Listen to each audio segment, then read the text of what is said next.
Call into order the Tuesday, February 3rd, 2015 meeting of the Township of South Orange Village Board of Adjustment. May we have a roll call?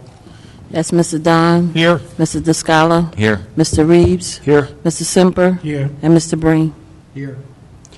Pursuant to Section 5, Chapter 231, PL 1975, this is to state for the record that adequate notice of this meeting has been provided to the public by posting and maintaining the annual notice of regular meetings on the bulletin board in Village Hall, by publishing the annual notice of regular meetings for the 2015 in the December 2014 edition of the South Orange Maplewood News Record, and by filing said notice in the office of the village clerk. Okay, so the first order of business this evening is the approval of minutes for our meetings on December 2nd and January 6th.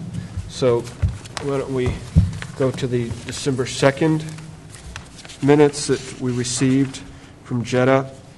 The track changes, it looks like I'm the only one that had anything to say in there. And the revision that I made was that we make it clear that it says, consistent with the board's request at the previous meeting, Singular proposed to move the antenna such that the antenna would no longer require additional height atop the building to properly receive signals. That was the whole gist of their coming back to us, and I inserted that in there. And other than that, I found that the minutes were accurate. Do we have other comments? I read the minutes, and I have no problems with them at all. May we have a motion? I'll move that we accept the minutes as amended by Mr. Reeves. Second?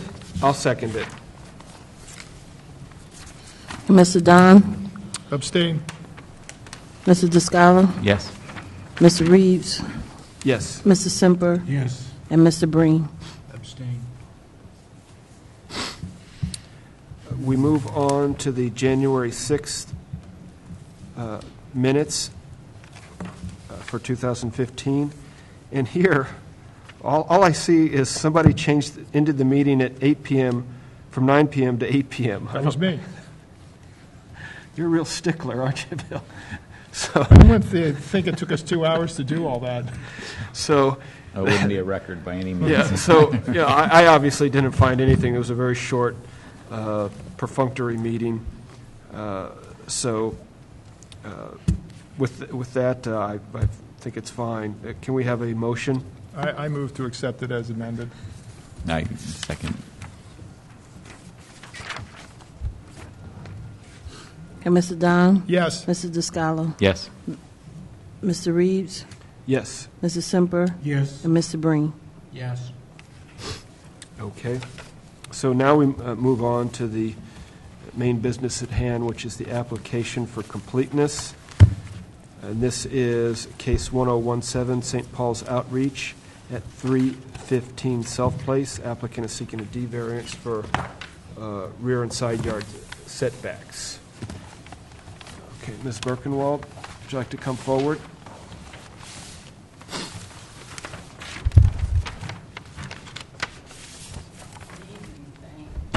And You have, make sure you have to talk into the microphone. you got to speak right into the microphone and move it if you Why don't need. you take it out and just hold it.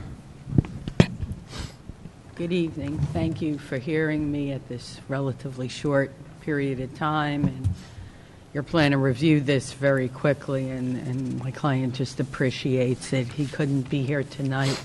There was a death in his family.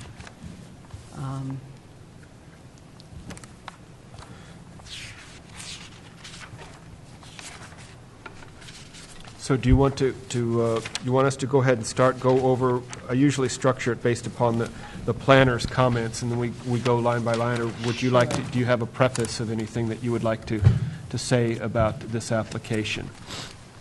No, this is an application by an auxiliary of the Roman Catholic Church. It's called St. Paul's Outreach. And the use is very similar to what previously was there. It was a house for the Salesians. And they basically had also a very similar use. There is a chapel on the addition of the building, above which are bedrooms, and then there's the main house, which is bedrooms, living room. We did not expect to draw architectural drawings because there's no construction proposed. It's just the Salesian use are very similar. They have a different outreach cohort. They mainly, the St. Paul's outreach reaches out mainly to college students, whereas the Salesians reached out to the general public. But the use is very similar. It's part and parcel of a church use. They will not, by the way, be having public church services. It's a small chapel.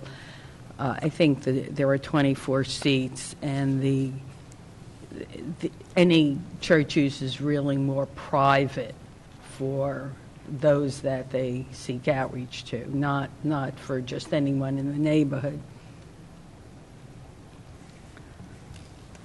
So the only item on the plan is list that we would ask a waiver for would be 46, which is asking for architectural plans, which would be something of a financial burden. I thought we could supply the information with my client's testimony as to the layout and perhaps add something to engineering plans, but we were hoping we would not have to go to the expense of complete architectural plans since we're not doing any construction. The reason we didn't meet the conditions, by the way, is really 5 feet on each side of the existing building. And it's a very large lot, so the setbacks, because it's a large lot, are unusually large.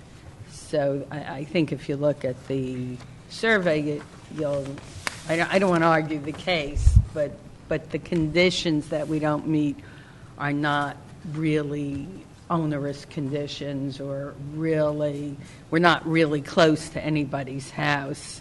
It's just that the setback requirements are fairly large. I think when the Salesians occupied this, they just were granted a use permit.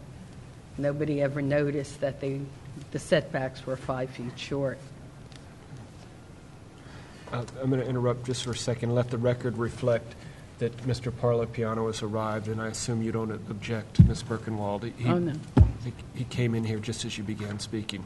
Okay. It's a cold night for driving. Yeah, I was rather Everybody stuck. I should drive apologize. carefully and a little slower. Mr. Dwyer, is it appropriate at this juncture, given even what Ms. Birkenwald said, and my looking at this application, and one of the questions I had was, why are we even hearing this? Why do we even need this application? If things have not changed from the previous use, why are we hearing this? Is that something I should save? And alert Ms. Birkenwald and her applicant that this is something they need to explain to us, but we should just proceed through completeness and not get into that? I think that decision was made by the zoning officer, that we need to have an application before the board. Unfortunately, he's not here this evening, so in his absence, I would suggest we allow her to go forward with completeness. Okay, well, certainly we should go forward with the completeness, but that's something, Mr. Rinda said he was going to be late. What he said to me, basically, the two-side and rear yard setbacks are about 5 feet short on all three sides, on the rear and both sides. Partly that's because the lot is unusually large, and technically we don't meet all the conditions for the conditional use as a religious institution because of the 5 feet deficit on both sides and the rear. So Mr. Renda felt this should be a board decision. The use is essentially really the same as the Salesians, other than the ages of the target group. I'm going to go out on a limb and assume but I'll ask. Has this received a variance, this use? No, the Salesians, I think, actually, they built the chapel, the large addition to the building, which is a chapel on the first floor and bedrooms on the second floor. And they got a building permit, but it was before Sal Renda was the zoning officer. And again, it was for 5 feet, so perhaps nobody ever picked up that they were slightly short on the conditions for the conditional use. No, but I think your question is not the bulk variances, but the use variance. Is that right? Yes. I'm sorry. For the use, did you require a variance for the use? Did you get a variance, or did the There applicant? was no variance when the Salesians, at least as far as my search has revealed, we haven't. I'll make another maybe Oprah request, but I was told that there was nothing in the file other than a building permit for the chapel. Okay, so, If, go ahead. if I may just maybe clarify a bit, and this is because it's a religious, it's a religious use. Yep. It is considered a conditional use under the ordinance. As a result of the fact, whether it's a bulk variance per se, it is one of the conditions of that conditional use. And as a result, statutorily, there is a requirement that a, quote, use variance, but for conditions not met for a conditional use, a D variance is required, and conditional uses require site plan approval as well. So that's what triggers this, even though it may seem as though it's a bulk variance per se. Yeah. It is a condition of the conditional use. Right. So the reason, that's kind of why I asked. If it had received a variance approval previously, then we wouldn't have anything to talk about, I wouldn't think. Right. And that's my question. Mr. Renda just arrived. Welcome. Sorry, I'm late. And we just got into this question of, like, why are we even hearing this? You know, if this was approved beforehand, and we're learning that this didn't have a variance before. We want to hear from you why we're seeing this now, because Ms. Birkenwell was saying the Salesians are very similar to the St. Paul's Outreach. So if it was going on before, now why are we hearing it now? What's happened? We checked the records on the property files, and we looked back on all applications, and we never found any prior approvals for the use of the property for anything other than a residence. That's what it was granted. I believe in the 80s it was granted a tax exemption because it was owned by the Salesian Brothers, which is a religious organization, but there was never any site plan approvals or anything approving any use of the property. It's my understanding that it was just a home for the brothers, a place for them to live. And I think the application that's before you now is, in a sense, different than just a home for the members of the parish, because I believe they do plan on having gatherings and things like that. And speaking with Mr. Mokia, who's did I have his name right? Yeah. It's my understanding that they plan on having people living there, but also having people coming in and doing some programs and things like that. Since there was no prior approval, it was my opinion as the zoning officer that they would need at least a conditional use approval as a religious organization. But since the property as it's currently laid out and designed doesn't meet the conditions of a conditional use, then it then prompts the use variance application. And that's why I directed them to the zoning board. So as a residence, it didn't require, it had separate setback requirements, some different setback requirements? Because if they received a building permit at the time, then I guess... It wasn't a building permit. There was no applications. There were no they may have gotten building permits for any improvements that they did on the site. The only thing we found on record was a resolution by, I think, the Board of Trustees at that time granting them the tax exemption. We found no applications, no prior board approvals or anything like that. And this is going back to the 80s. So, and obviously things have most likely changed, over the years since then. So I think the way to get this through would be for them to just come to the board and basically explain to the board what the proposed use of the property is. It is a religious organization. There are conditional uses, conditional use. It is a conditional use permitted in that zone, but as I said, it doesn't meet the requirements for the conditional use. Well, Sal, what if this were just a residence for brothers, for any order or whatever? It's just simply a residence. Would they have to, even if it's for you or religious me. people, do you need a conditional use at that variance at that point? If they're only living there, then no, it would be just treated as a home. The tax exemption is a different issue, because it's owned by the church. And what if they're having private worship services of the people who live there? If there's no outside parties coming to this, if there's no people who don't live there, coming to that, then I would, it's no different than, having, doing something in your home, Right. with your family, or the residents in that home. It's when you start to bring in outside people, groups, things like that, then it becomes a place of worship, and in my Right. interpretation. And that was my question on this. I'm assuming that since you've considered it a house of worship, that there are going to be people coming from outside to visit, at least with some regularity. But on the other hand, you're saying this isn't a church. It's not going to hold public church services where anybody in the neighborhood could come in. They have a small chapel with 24 seats. The house has, I think, 10 bedrooms and 10 full bathrooms.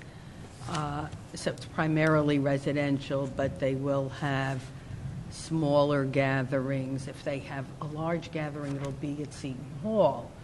But they're very integrated to Seton Hall.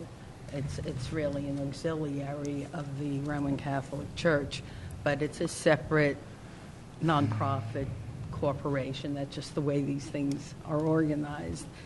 And their use is not purely residential. They will have some students come, maybe share meals. That's right. I maybe mean, when have you look at the counseling. I read the website for St. Paul Outreach, and you're right. I mean, it describes it as a place to bring the students together, to foster community, and it certainly sounds like it's going to be a community, a place that brings that community together on a regular basis. Okay, so it falls off that fence between residence and house of worship, falls into the house of worship box, as it were. A religious organization, Right. Okay. Yes. Because outside parties are coming. Okay. All right. So that answers my question there. Now I understand that. And then we're down to completeness. Well, I'm still actually, I'm still a little confused about the side and rear yard setbacks. And so this house has been in its current condition with the same distance from the side yard property line and the rear yard property line since the 80s. They don't have an approval for that, and now because of this use variance, we're going to consider granting a variance for those, even though it's not something that they're building. And so I'm wondering, is it, if it was just a house, would these same setbacks apply, or is it only No. because of the use that it applies? It's because of the use. Okay. Yeah, the condition, if you look on the requirements for the conditional use, they basically double or triple Triple. the setbacks on the various boundaries if Right. it's a conditional use. And there's also an That's issue- what throws it into this. It's also the issue regarding parking. Yes. And the Right. shape of the lot itself, causes a lot of the issues regarding the not meeting the conditions. It's basically, you can call it a flag lot, but it's really T-shaped. It's not, Right. Not exactly a flag lot, but, and because of that, and the parking, there's parking in the driveway that comes in, and there's parking basically in front of the house or the building, which is in violation of the And that's an conditions. ongoing thing, right? This has been going on for a while. Since the 80s. Yeah, since the Salesian Brothers took it over, but again, we weren't able to find any prior approvals on how it became that, but we did find that the town did recognize that as a religious property owned by a religious organization, and that's why it was granted the tax exemption at the I time. think one of the dimensions of the property is about 300 feet. It's a very unusually large property. And the condition, the setback, is 5 feet short out of 300. Right. I saw So that. I would imagine that back in the 80s, when they looked at it, they just didn't pick up that it didn't meet the conditions. Well, it wasn't the use, so they were treating it like a residence, it sounds like. That's my understanding, but, again, the rules back then may have been different, and there was never a certificate of pre-existing nonconformity issued on the property, so it wasn't able to, once it went vacant, and it's been basically empty for over a year now, I believe. Well, just out of curiosity, did the applicant come to you? How did this come to your attention? The applicant came in to get a permit, or? They basically came in, well, they contacted me first before they purchased the property, and I explained it to them at that point that it would have to go to the board. They would have to get variances because they don't meet the conditions, or at the very least, if they met the conditions, they'd have to go to the planning board because it is, in my opinion, a different use than how it was used before. Now, I don't know the history behind the building and the chapel and all of the other things that have been added to the property over time. I don't know if, I didn't find anything on our records about prior approvals. I would assume they got building permits, but at the time it may have only been, well, we're just doing an addition, and they built the addition, and and that's how it was done. I guess the point is, if they built the addition as a residence, they wouldn't need an approval. Correct. Right. There's, here, I know we're also, this is taking us still afield from the completeness, but it's included in the packet. So I'm wondering what point it is in here. And either of you can opine on this, Ms. Birkenwalder or Mr. Rinda. There's a certificate of taxes paid for 2015. It says St. Paul's Outreach, taxes paid for the first quarter. So I'm wondering why they're paying taxes if in fact, it's as you said, it's a religious organization. And then secondly, there looks like an agreement that was between the town and the Salesian Society back in 2011 that they would agree to pay some amount of taxes. It seems like there was some dispute between the town and the Salesian Brothers about whether they were tax exempt or not. There was, the agreement I included is called a pilot, a payment in lieu of taxes. And the Salesians and my client have agreed to make a payment in lieu of taxes. And that's why I submitted the application with the taxes paid, because they do make some payment. It's not exactly a tax payment, it's in lieu Right. of taxes. Right. Okay, so is this going to have any bearing on this application, No, I believe the payment in lieu of taxes is basically a good faith effort on behalf of the Salesian Brothers. The 2015 taxes, however, it's my understanding, in talking with the tax assessor, that once the property, if it's tax exempt because of religious reasons, once the property isn't used for those for over the course of a year, then it gets put back onto the tax rolls. And because they weren't able to get the application in before the board, before the beginning of the year, unfortunately, it needed to go back onto the tax rolls. So I believe it, depending on how the application goes, if it is approved and it's granted, then the tax exemption would take effect, I believe, beginning of 2016, I think was when it can then be taken back off the tax rolls. That's my understanding of it. They have paid the payment in lieu of taxes January 30th, or at the end of January, they paid the payment that would be due February 1st. And that was accepted. All right, we have any other questions before we march into completeness? Okay, so let's go ahead and get that started. I'm going to run down from Ms. Gruhl's memorandum dated January 29, 2015, of the various items on the application, which are complete or not complete. And Ms. Gruhl recommended that the application be deemed conditionally complete, subject to the applicant providing the remaining required materials at least 14 days prior to a scheduled public hearing. I actually had some questions about that. I'm not so sure that I'm at that point yet, so I wanted to run down some of these. All right, so, and stop me at any point if you have questions. The applicant, item number 10, has not provided letters signed by a responsible utility, but no construction is proposed, so Higher Gruhl didn't have any objection. I don't have any objection. Do we have any objection? Okay, no. Not submitted Essex County Planning Board application, but it's not on a county road. Conceivably, approvals might be required if we do approve this, but they're not proposing any construction, so I don't even see that as being applicable. Okay. Item 12, Essex County Health Department application. Again, conceivably, there could be something there, but I don't see that happening either. Well, the only thing about that is that I just heard that there are 10 bathrooms in this house. And not sure if anybody has approved that. And it would be nice to hear from somebody about whether or not it's been approved. You need 10 bathrooms approved? Well, That's just a building. 10 bathrooms, one sewer connection is... Well, that wouldn't be the health department anyway. Oh, it would be no.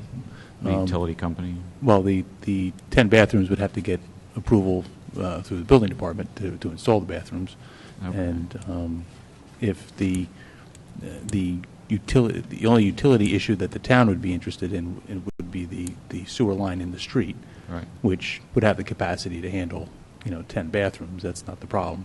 The only issue that the applicant may have is their sewer lateral, making sure that that's adequate in size. But that's really up to them. That's not Okay. something that the town, if there's a problem, then it's going to back up into the house. It's not going to Right, so maybe think of the health department, right? Obviously they had to get building, plumbing inspections, for the installation of the bathrooms and the utilities at some point in time. Okay. Okay. So- Just following up on, is there any issue with whether or not they should be required to have more than, I guess they have one EDU? He's speaking to the In terms of a sewer connection. I guess it's being treated as a single-family residence, but it really isn't. I don't know how it was when it was first done. I don't know what was proposed. But again, if there's the sewer lateral itself is most likely either a 4 or 6 inch line that goes into the street.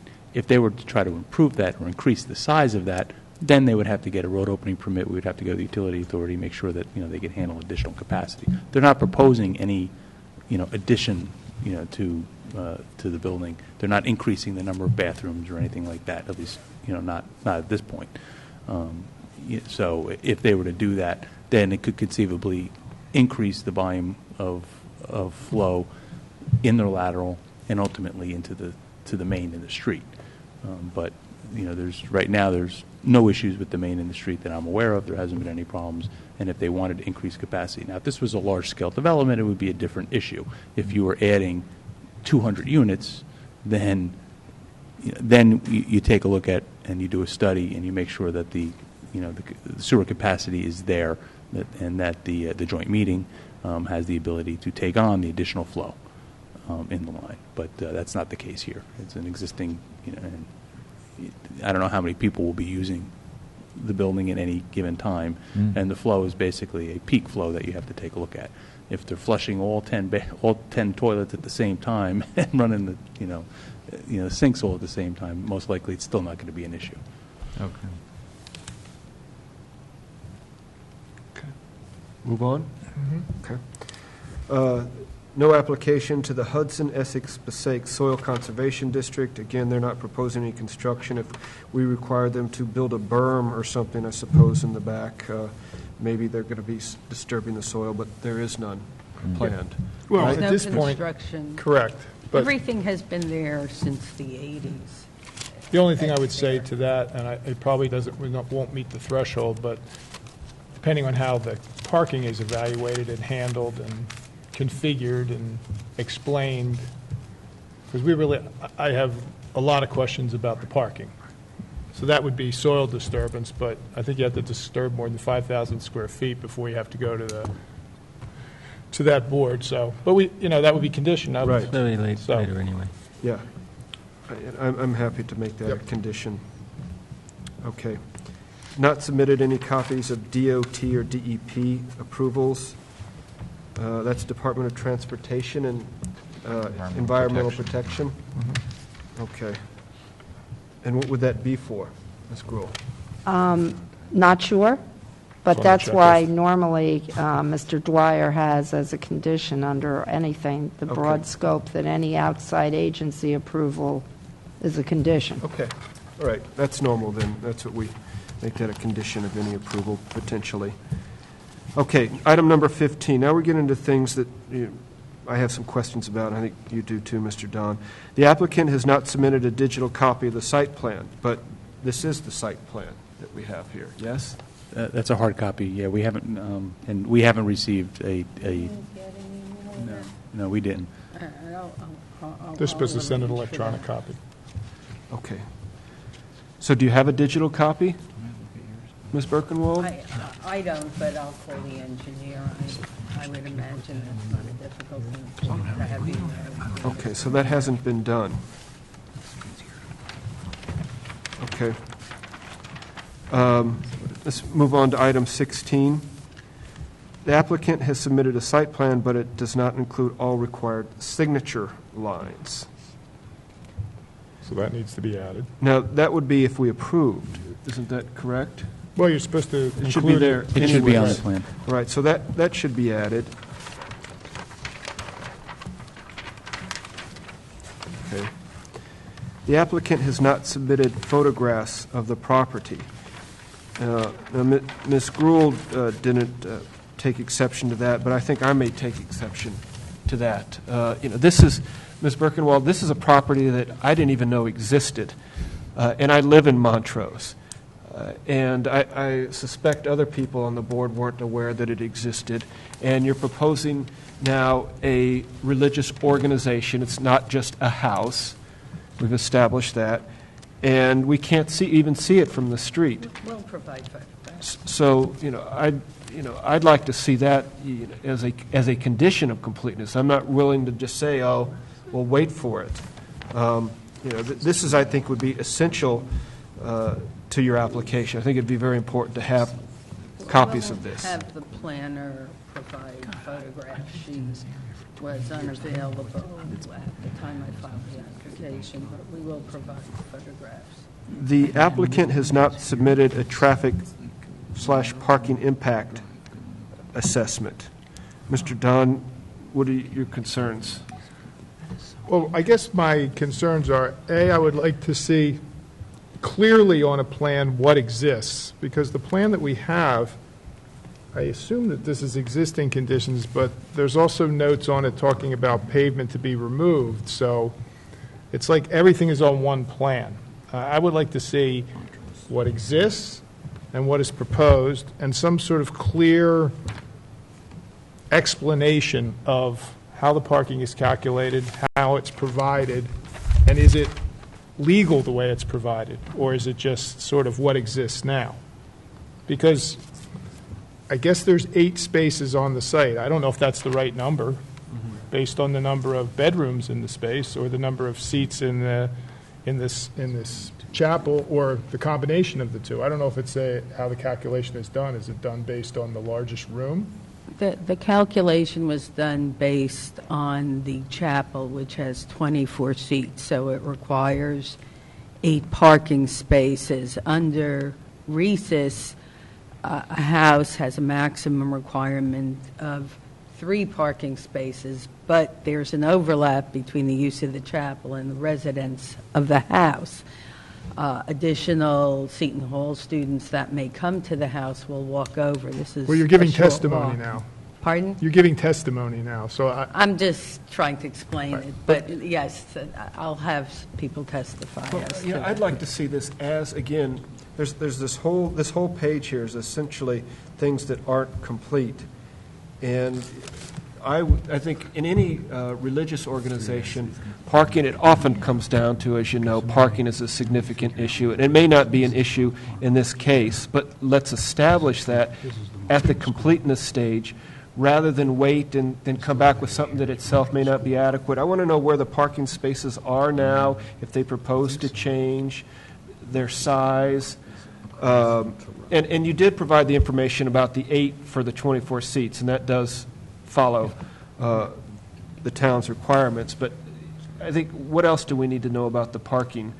For example, how many people might show up on a given night if there's some sort of party or dinner?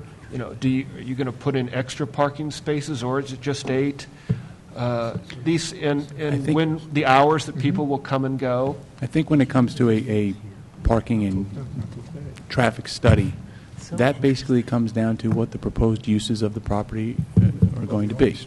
And that's something that would be put into the study. If it's anticipated that there's going to be events and things like that,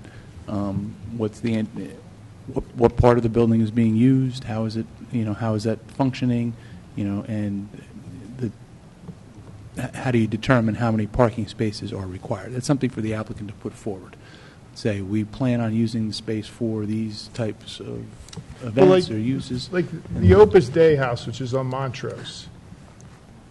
I don't know how it's used, but I know a couple times a month there's 25 cars parked in front of the house. Now, they have an exceptionally long circular driveway, and even after that, there's spillover on the street. So I don't know if this use is having the same functions, but I'd like to know how it operates. Where are the people going to be parking? We'll provide answers. And, if it truly is going to be the limited amount that you're suggesting, we're not looking for left and right turns and delays and that, but, we have here nothing. We have nothing here. And there's somewhere mentioned in the application, it's contradictory. There's one sentence in here that you may not meet the parking ordinance requirements. It says that in the application, and then on the other part it says, well, you do because you have the 8 spaces. So, by your own applications, there's a suggestion that you may not meet the requirements. So I want to see at least more explanation. You want more detail on the spaces, I understand. Okay, item 20, the applicant has not submitted an affirmative statement indicating how all conditional use standards are met. The applicant has indicated several conditions will not be met, but not a full statement of all applicable standards. I don't understand that, Ms. Gruhl, because they're saying that, their whole application is about rear and side setbacks. And they may have it, and I'm sure the planner would testify, but to the extent that the conditions of the conditional use, there are a number of those, they just need to say affirmatively whether they've met it and how, and then move on to the next. So the zoning table doesn't cut it? Now, the zoning table, it's the conditional use standards under houses of worship. So they need a supplement to the zoning table that also has the conditional uses, the standards listed. Okay. Got it. Ms. Birkenwald, are you clear on that? Yes. Okay. And I think that also gets back to a clear understanding of what the proposed uses of the property are. That goes, yes, yes.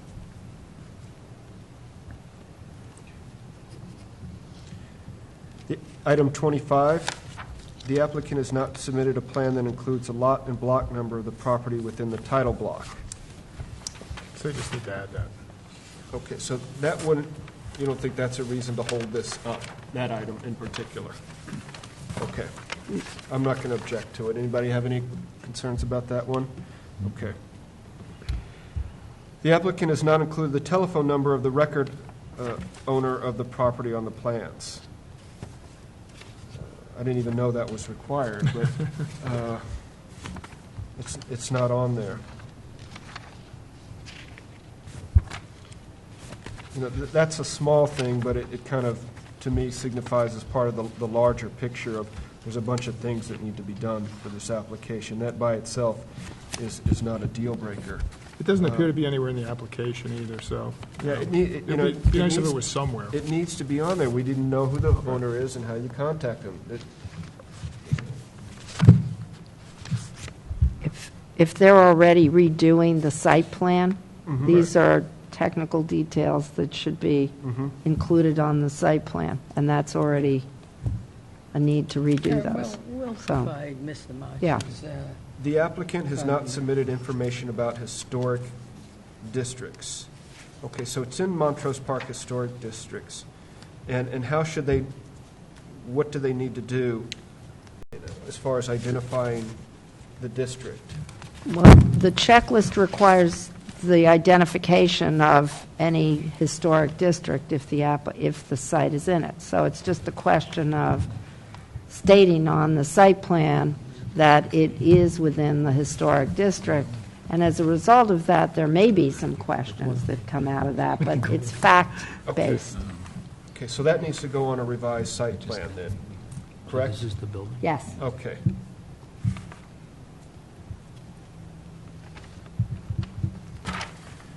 Okay, item 35 is the applicant's not identified any critical environmental areas, but there's no new construction proposed. I don't have any objection to that.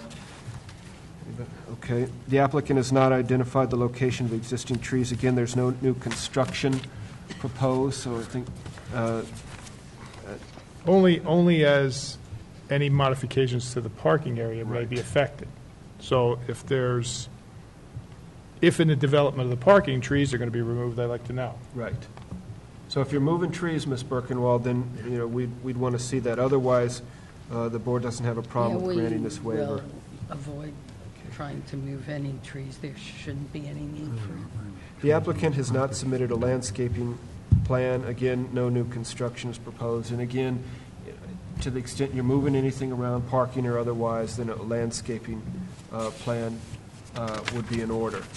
Well, one thing I would say, on the plan that they've submitted, on the northeast side of the property, there's a note that says remove pavement back to setback line. So you're going to end up with 7 feet of potential pavement all along the northeast property line. So I'd like to know what's going to end up happening in that if paving's being removed. It's not just going to be dirt. Yeah, and actually, that actually does bear upon, it is a variance for setbacks on the, even though it's, relatively wide side yard setbacks, there should be some statement of what the landscaping that's proposed will be there, because that is often a mitigating factor in the board granting these sorts of variances, if the landscaping that serves as a buffer is adequate. Okay?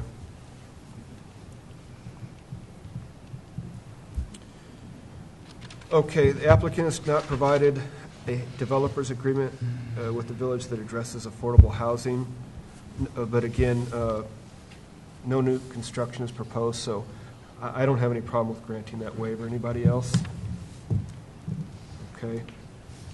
Number 41, It's the same, we've already dealt with the the signature blocks need to be in there for the chair, the secretary, and the engineer.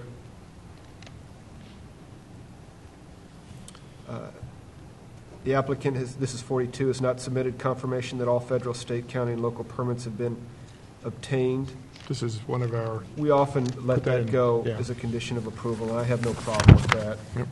Okay. The applicant has not submitted information regarding utility systems, but again, no new construction is proposed. We discussed the issue of the tin toilets. I don't object to granting this waiver. Any problems with that? no. Okay. The applicant has identified the location of the existing structures within 200 feet of the property, but not their use. Well, they haven't really identified the structures within 200 feet. They've identified the properties, but it only shows the pieces of the garages that abut to the property line. The planner will provide this. We'll have it before the next Well, is this meeting. usually presented on the site plan? Does it, how would they normally do it? Would it be oral testimony? No. It's a checklist item. It's whether the board feels that that's something that they want, but it is a checklist item. Okay. It's in there. I know Self Place. I know where that is. It's in a residential area, but do we want to grant this waiver or not?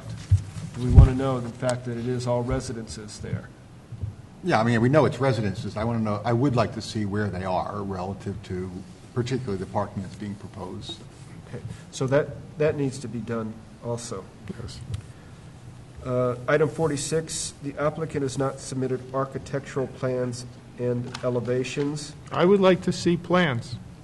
They don't have to be, drawn by a licensed architect, but someone should be able to take your site plan and measure the rooms and give us some rudimentary plans. I'd like to see them. I don't need to see elevations. You can give us photographs, but I'd like to see plans. You mean floor plans? Yeah. Yeah, I would too. Basic. Yeah. All right, so floor plans could be provided, and you're not requiring a licensed architect to draw Yeah, them, that's but fine. somebody who could draw out. They'll But need you to wanna see label the Not the with a uses. crayon. They'll need to label the uses of the rooms that are drawn, so not just walls, and dimensions. You want to show the uses as well. Yeah, and we're saying it doesn't need to be by an architect. On the other hand, if you get an architect, you know it's going to be done correctly. Right. So you're taking your chances with the non-architect. But their engineer should be able to do it. Yeah. But again, Well, and if this you- is part of, it's asking to be partly a house of worship, and this would actually, this could actually serve your application well. But no elevations, just photos. I think you do want the plans to be prepared by a professional, and most likely an architect is the professional that, would do this. I mean, the checklist item is for architectural plans. Do we So, want to make it an architect? Say it should be architectural plans? If the board requires Architect- it. Let's make it. Or an engineer. It is a significant engineer do expense. it? Not somebody just sitting down and Does the doing it. engineer do these? He could do well, the whether you're having as-built. an engineer do it or an architect do it, I mean, it's still going to, Yeah. there's still going to be a cost involved, but I mean, Right, but is an typically would. engineer acceptable from a zoning officer? Well, Would you- Typically, an architect would be doing. Let's make it doing the building architectural. It plans. says architectural, have an architect do it. But just the plans, not Yes. elevations. I Just don't- floor plans. Floor plans. Yes. They're going to take pictures. They're going to provide pictures anyway. so- We don't need the elevations if they Right. provide pictures. And on the floor plans indicate what the uses are for each of the Right. rooms that Yes, are identified in the building. So the use of each room in the residence/chapel. Can I move on? Yeah. Item 47, the applicant has not submitted a statement addressing the storage and disposal of solid waste from the property. Well, again, since there will be some people coming from outside, is a dumpster going to be there? We need to know this and where you intend to locate it. It should either be identified on the site plan if there's a separate dumpster enclosure or something like that, or on the architectural plan if there's a location in the building itself where they're going to, store that material, then it should go on that plan. Do you have questions about that, Ms. Birkenwald? No, I Okay. understand. Item 55, the applicant has not provided information on the site plan indicating the location of lights. Oh, has not information. Submitted.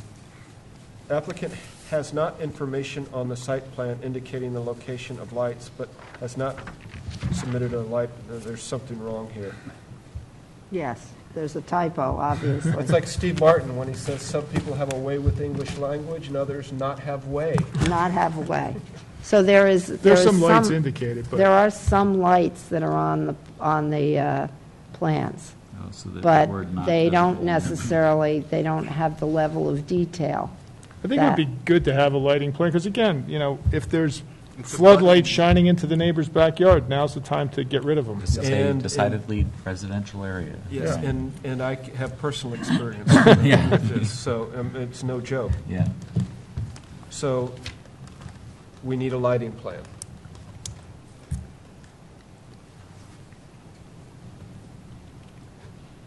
The applicant has not submitted a signage plan, but no new construction is proposed at this time, and you're not proposing a sign, No. like at the driveway out front or anything like that? As of now, no, and if they do have a sign, they would put a sign that has to conform to code. They would come in and have a sign application and be limited to the neighborhood zone. I would recommend that if they are proposing a sign, that they put it into the It would be application nice. now. But people don't always Well, know. mainly because of the shape of the lot. I believe there's already an existing sign. Is there? I believe so. There's a sign For here. the Salesian Brothers. It's not too hard. There's property. many more. Again, I don't know how that was approved, but if they are proposing any kind of a sign, they should put it before the board, even if it does meet the zoning requirements. It's a good idea to have it in the application at this time. Okay, that's a good suggestion, thank you. Okay, so that runs down the items. Are there any other items that the board has that aren't technically required, but that we would suggest that the applicant bring? We already talked about the photos. Well, if they're going to resubmit for completeness, we should get the photos too. Yes. So we've covered floor plans, photos, properties within 200 feet, the building locations and their uses. We talked about a program of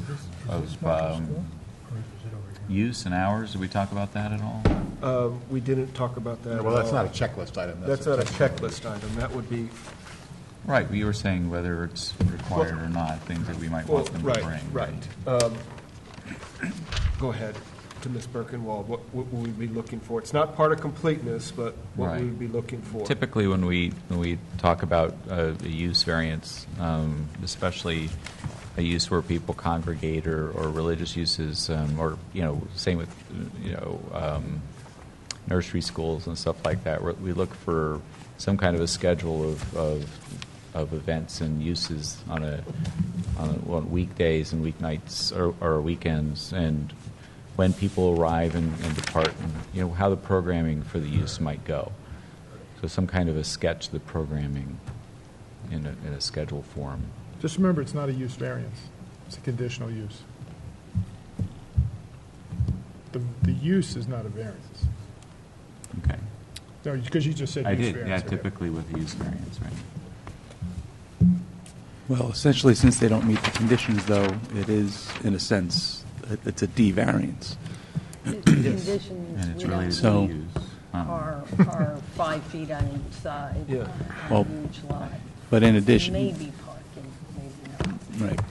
I think it goes to the conditions that aren't met and the impact of those conditions that aren't met on the adjacent property, and that's how the connection is. So in other words, if there's going to be parking in certain areas and that may impact the adjacent properties, then that's the concern. And that goes to the conditions that are not met, the conditional use standards. So, and how that's well, something, How well the site can accommodate the use, even though the conditional use standards are not met. That's correct, That's the Coventry case. That's this. right. So the idea that, as we stated in our memo at the end, an assessment of the existing parking and the anticipated demand for parking with the proposed new use of the building. Right. And that goes That to request would the certainly go to that. programs and everything else. Thank you. Yes, thank you. So, If we do provide floor plans, do you want the testimony of an architect too, since there's no construction? I was going to bring an engineer and planner and my client. why don't you ask the question again? I'm getting the strobe light. You want to know we actually want the testimony of an architect. Yeah, since there's no proposed construction, I understand you don't care for elevations if we provide photographs showing it, but you do want floor plans, which may require an architect to draw. So do you think you'll want to hear the testimony of an architect? Again, we're not proposing any changes. We already have plans signed by an architect. I personally don't, I mean, Bill, I'll leave that, I'll defer to your judgment on whether or not we want to hear from an architect. I don't see the need for the architect to be here as long as they're signed, and we can question someone about the use of those spaces, and they can answer Yes. those questions that I'm going to be My fine. client will be familiar with that. The only question that I see is accessibility. I don't know if the building as it's currently designed allows for accessibility, ADA standards. That's Does it something have to? Is that a zoning issue? that no, I don't know that, if it is or it isn't, but if it does have to meet accessibility, there may be some improvement that may need to be done, whether it's a ramp or something like that. And also, as far as the parking requirement goes, I believe at least one of those 8 spaces is going to have to be. Would that be triggered without any changes, though? It is basically a change, though. It's no longer just a residence, as it was before. I mean, The site plan uses. The does address a Salesians did handicap have, space Right. and a vaguely noted ramp, so. But, But we don't know if that's a complying ramp yeah. and a complying handicap space. And so. if that ramp is, how is that ramp Right. being done? So as a house of worship, which would be a conditional use that wasn't before, it would have to be handicap accessible? That's a code issue. I believe it does. I don't know for sure. I mean, that's something that they can look into. If they don't have to provide, handicap accessibility, then, they just provide the testimony that it's not required. I would think, though, that it's something that they would probably want to consider, though, being able to provide handicap accessibility if they're bringing, people in, Is it something that we have to address? Only as it may impact the site plan. Right. If it may result in some construction. Okay. I mean, we Or- could or a approve floor it, plan and then of- they could go to the building, they could file for a CO, and somebody says, hey, you've got to make this accessible, and then they'll be back to us for some. It's just For a something ramp. that I think they should just look into. If- We if- should if, look into you it know, to if nail it's it something down. that they have What's to the do, then issue? the use of the Salesians was not just residential. They had programs there and a chapel. We're not They built saying it. that it does, we're just saying that it would be good to do your homework now to determine Mm-hmm. whether there's anything that triggers accessibility requirements. And if they are, do you meet them? Mm-hmm. Because your ramp may be sloped at a 45-degree angle, so.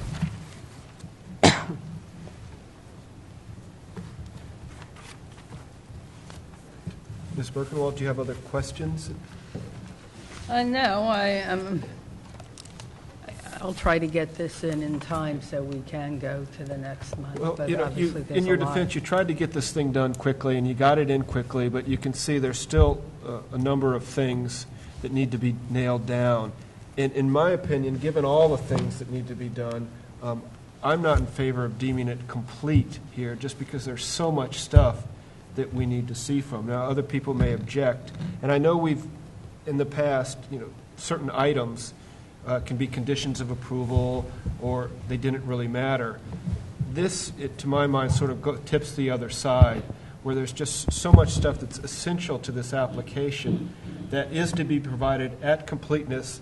It isn't here, and so to say it's conditionally complete is just defeat the whole purpose of the completeness hearing, because it's not even close to complete. I don't know if that's persuasive to the rest of the board or not. I'd have you come back, get this stuff that we asked for. When it's there, then we say, great, it's now complete. I don't want to trust that in 14 days before the application that we'll all be in there, because I know how things can go bad. Well, it's not a matter of trust, right? I mean, if we said the hearing, it's conditionally complete, assuming we get this following material 14 days before. If we don't, then it's not going to be heard, right? So I don't I certainly wouldn't want to hear the application if we didn't have the material that we spoke about tonight within 14 days, so we had time to consider it, because it's not insignificant material, right? So I don't want to be getting it the night of the hearing and have to look at it while we're sitting here. But if the material comes in 14 days ahead, I'd be comfortable hearing it then, right? But I think you've got a tall order to get that done within 14 days, but What I have to do really is, in order to have my notices in time, I have to send out notices about 20 days ahead of time instead of, 14 days ahead. So perhaps if then we're not complete, well, essentially you have we'll 2 ask you to weeks. carry it. Right, Yeah. that's- So I think you're pressing it. I don't see this being done in 2 weeks. Right. But that's, I guess my point would be, that's the applicant's question, Right. right? So if they could get us all the material and get notices out, but we have all our material 2 weeks before, I would be comfortable hearing this next month, right? But that feels to me like quite a stretch, but that's not, if you can do it, I'd be comfortable hearing the case. Okay, we will try. Well, I disagree. I think it makes a mockery of completeness hearing. Well, There's there too is much that. here. There is that. There's too much here that isn't done. There's too much uncertainty. I don't want to say, conditionally complete, they're missing a few things, and we get in debate about missing a few things. There's just too much that needs to be done. Well, Sometimes what these the things board become is like, an applicant might start using a completeness hearing to determine what do we really want in an application versus what we say we want in our documentation. Well, I think in this case, what we've asked for is what we asked for on the checklist, effectively, the material items from the checklist. We haven't For the most added part. anything, we haven't made any big exceptions, right? I think the stuff that you could guess would matter to us in hearing Things was that on the should have been- checklist, and we said, yeah, we meant it. Some things that arguably should have been here in the But first this place. is a completeness hearing, and I think that we want it to be complete. So now we're going to say, okay, well, let's be incomplete, and in the final hearing, let's get everything. Well, let me... Why have this then? Let me give a different point of view.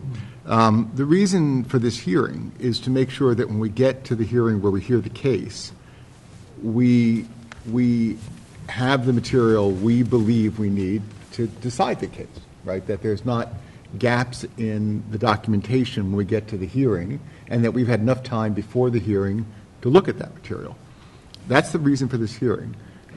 If we've achieved that, so if we've given the applicant feedback on exactly what we need and the time frame when we need it, and if they can provide that, so we go into our hearing with material in our hands 14 days before that meets our requirements, then I think this hearing has served its purpose. I mean, the alternative is to do another completeness hearing? Well, if the calendar's not busy, at times the board has, on the same night, deemed complete and gone ahead. But that means they have to make their notice, They would have to notice, which means they'd have to make their notice next week. well, 10 days in advance. I'd be fine with that, and I think that, again, that just puts the onus on the applicant. It's a very tight time frame. You may not be able to pull it off, but if you can, I'd be perfectly comfortable with that. I could probably, the revisions to the site plan are small items that I think could be done relatively quickly.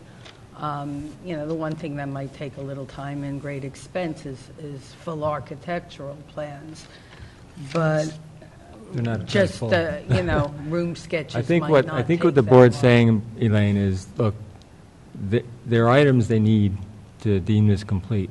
It's possible you could be deemed complete if you get the items to them 14 days in advance at the next hearing date, and if the board's not busy, they might go forward.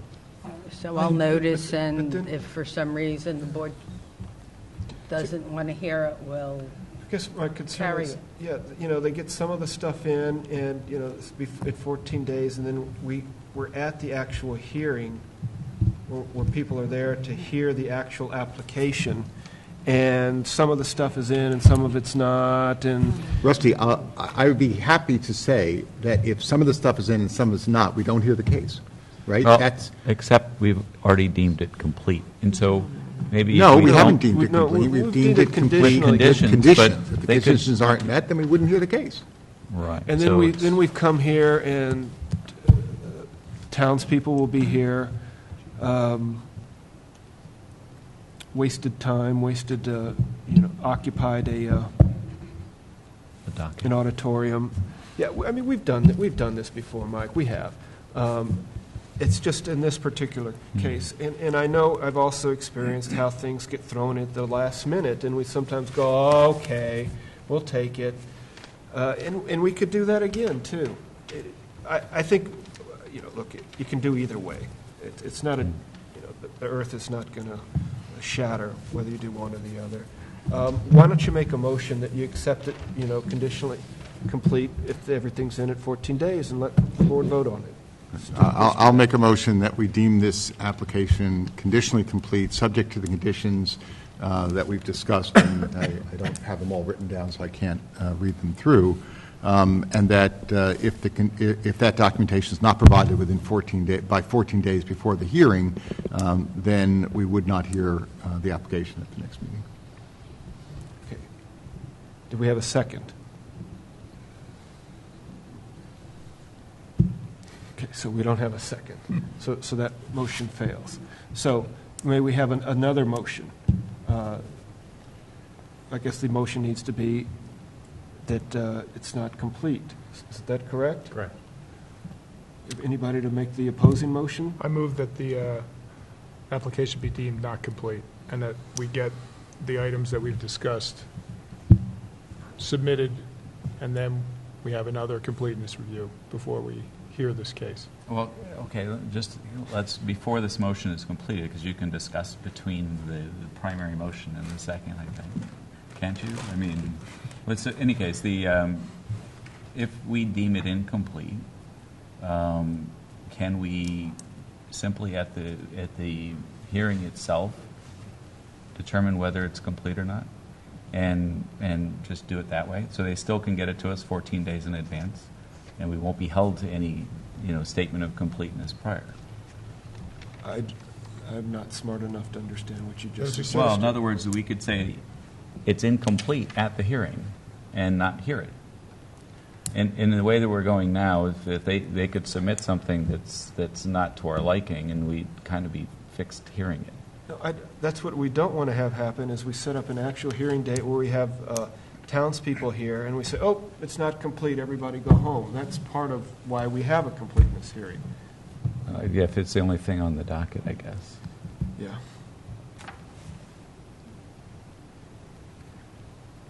If the board wants to consider it conditionally complete, and obviously we'll try to get everything in on time. And Mr. if- Parlapiano made a motion, nobody seconded it, and so nobody seconded it, so we now have another motion on the table. Do we have a second? We've got to decide. We can't sit in the middle. I can live with either. Do we have anybody else second it? Second. We have a second. Let's take a vote. Mr. Don, Yes. Mr. DeScalo, Yes. Mr. Parlapiano, No? Mr. Reeves, Yes. Mr. Semper, Yes. and Mr. Breen. Yes. Okay, so the application's incomplete. I think we've given you some good instruction about what we need, and that we would return for a completeness hearing at the next scheduled meeting. Which is March 3rd. Thursday? Yeah, because March February 3rd. has 28 days. Right. March 3rd. So at you're 7 o'clock. saying that March 3rd, there's not going to be, even if we get everything in, it's just a completeness No, it's hearing? just a completeness So hearing. I should not notice from No, March 3rd? don't notice. Okay. All right. If we're through with that, I want to just mention briefly the two items. We're still looking for 2 members to join the board. Have there been any applicants? No, there have been not as far as I'm aware of. Okay. And I've been in touch with the board of in touch with the board of trustees. they've told me they know of nobody yet. This is our, again, we're appealing to the townspeople. If somebody's interested in doing what I think is very interesting and important work in the town, we'd like to have an applicant. Mr. Dwyer, you're going to look up the question of whether a town employee can serve on the board. Okay? I will, yes, Okay. Mr. Chairman. All right, so that's one item. The other item is I've held off to today on the annual letter to the Board of Trustees just because one last chance. I emailed it to you. I didn't receive much in the way of response, but is there anything anybody else has to say about the letter? I read it, Mr. Chairman. I thought it was pretty accurate and complete. Okay, so then I'm going to go ahead and submit it this evening. Yes. Okay. Okay. Any other items? Okay, so we'll go ahead and end the meeting. Thank you, everybody. Good night. Anything that, You're right. No, it was.